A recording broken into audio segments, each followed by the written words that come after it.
Gak setuju sih bang ya, seharusnya sih ditahan ya. Harusnya tetap ditahan saja. Oke, karena menurut gue tuh ya kayak kasus-kasus yang sebelumnya gue ikutin kayak Angelina Sonda itu kan tetap ditahan ya walaupun punya anak gitu. Karena memang sebelum-sebelumnya banyak kasus lain, bahkan ibu-ibu yang ada di Indonesia nih ketika ada pidana mereka tetap membawa anaknya bahkan ke dalam bui gitu ya. Karena pokoknya hukum itu harus berjalan sama sesuai aja sih, jangan gara-gara ada keberatan ini jadinya nggak ditahan gitu. Jadi sesuai, pokoknya hukum itu harus berjalan seadil-adil.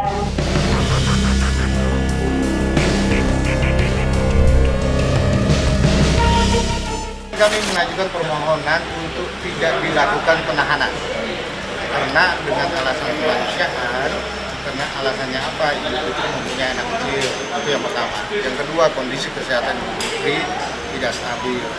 Putri Chandrawati menjadi sorotan usai ditetapkan sebagai salah satu tersangka kasus dugaan pembunuhan Brigadir J.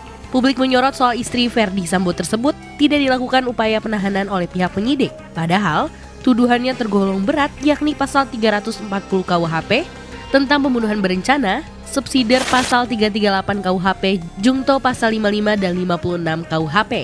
Ancaman hukumannya pun maksimal hukuman mati. Namun, Putri Chandrawati masih bisa menghirup udara bebas. Sebab, pihak penyidik memberikan alasan yang masuk ke dalam alasan subjektif, yaitu kemanusiaan, untuk tidak menahan tersangka. Publik tak puas, warganet berkicau mengkritik pedas alasan tersebut. Bahkan ada pula yang menduga pihak-pihak terkait main mata. Mereka membandingkan dengan sejumlah kasus yang terjadi. Mendiang Vanessa Angel langsung merasakan dinginnya lantai prodeo ketika menjadi tersangka dalam sebuah kasus pada tahun 2020.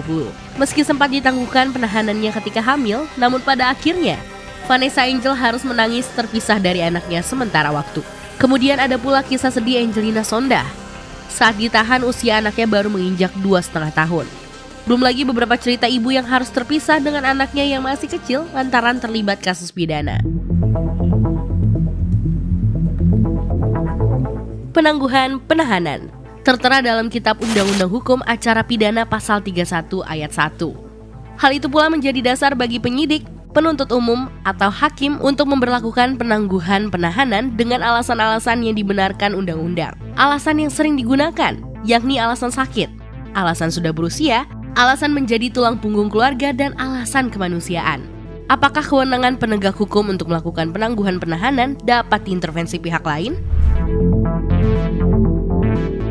Pada dasarnya, proses penahanan sudah diatur dalam pasal 184 KUHP, yakni dengan 2 alat bukti yang sah, sudah cukup menjadikan seseorang sebagai tersangka. Pihak penyidik memiliki wewenang untuk menentukan penahanan atau tidak dari syarat objektif dan subjektif.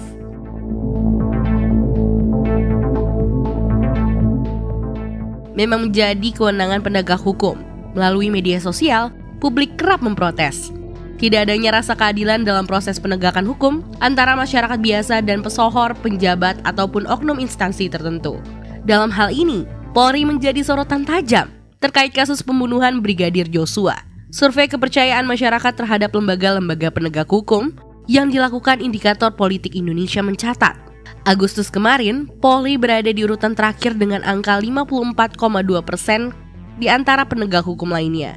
Dari data yang diperoleh, hal tersebut lantaran kasus Verdi Sambo yang masih bergulir.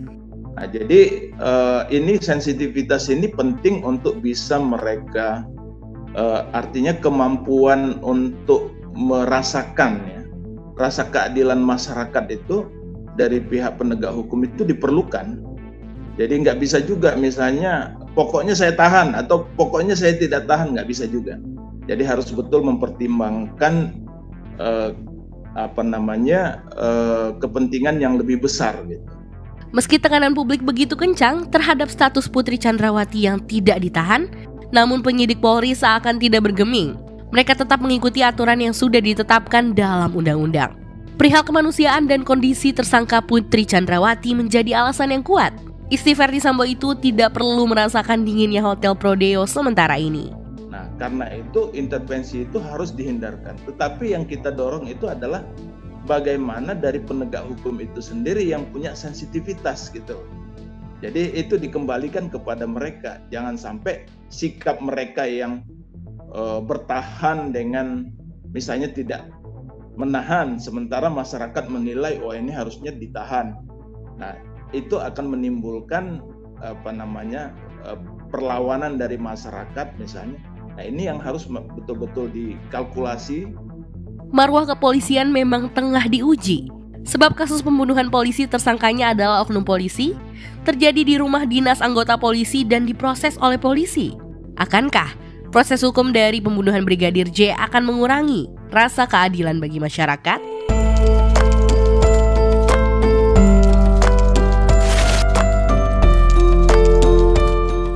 Nggak tepat sih Bang, itu nggak bisa dijadiin suatu alasan. Nah terus ketika punya anak menjadi satu alasan, menurutku tetap nggak tepat aja. Kurang setuju juga, soalnya di luar sana juga banyak masyarakat yang mungkin yang kurang mampu, yang nggak sengaja dia mencuri barang-barang seperti mencuri pohon gitu. Waktu itu ada pernah viral juga kasusnya yang berita yang anak kecil ibu ditahan sama anaknya, anak balita itu beritanya juga dibawa ke ini. Simpati sih pasti ada Bang, namanya dia kan seorang ibu ya. Empati ada tentu ketika dia punya keluarga, terus ada musibah seperti ini. Kalau masalah simpati atau empati iya sih, karena kan kasihannya sama perempuan gitu. Terkait penangguhan penahanan, sebenarnya hal yang lazim diajukan bagi para pelanggar hukum. Dikabulkan atau tidaknya merupakan wewenang dari penegak hukum. Kasus-kasus perempuan yang ditahan dengan bayi mereka, terutama yang sempat diberitakan media, pada akhirnya juga mendapatkan penangguhan penahanan atau menjadi tahanan kota. Ukuran subjektif menjadi hal berpotensi menimbulkan pro dan kontra. Seperti dalam hal tidak ditahannya Putri Chandrawati terkait dugaan pelanggaran pasal pembunuhan berencana dengan ancaman hukuman maksimal mati. Jadi itu juga yang menurut saya panduan-panduan itu yang perlu lebih diperinci gitu. Jadi jangan hanya dimiliki oleh jangan hanya diserahkan pada subjektifnya si penyidik itu sendiri atau penuntut umum itu sendiri gitu. Jadi dengan demikian akan ada kontrol juga dari masyarakat, sekaligus masyarakat juga akan lebih bisa memahami apabila si penyidik memutuskan seseorang itu ditahan atau tidak ditahan. Memang tidak mudah bagi penegak hukum menggunakan wewenang mereka untuk penangguhan penahanan bagi seseorang tersangka pelanggar hukum. Perlu kehati-hatian dalam memutuskan hal tersebut, terlebih jika kasus tersebut menyita perhatian publik. Tidak ditahannya Putri Chandrawati dengan status tersangka membuat pro dan kontra bagi masyarakat. Kegaduhan pun terjadi di media sosial terkait hal tersebut. Terlepas dari apa yang terjadi, sudah sepantasnya penegak hukum dapat mewujudkan supremasi hukum di Indonesia. Bukankah setiap warga negara sama di mata hukum? Kalau Batita itu kita tentunya lihat kondisi objektif, ya ini kasus per kasus ya. Kita tidak bisa istilah itu menyamaratakan ya. Tetapi kalau dia punya Batita, saya lebih memilih untuk si ibu jangan ditahan. Iya, sampai si anak ini sudah bisa misalnya udah 5 tahun misalnya, atau 3 tahun atau 5 tahun.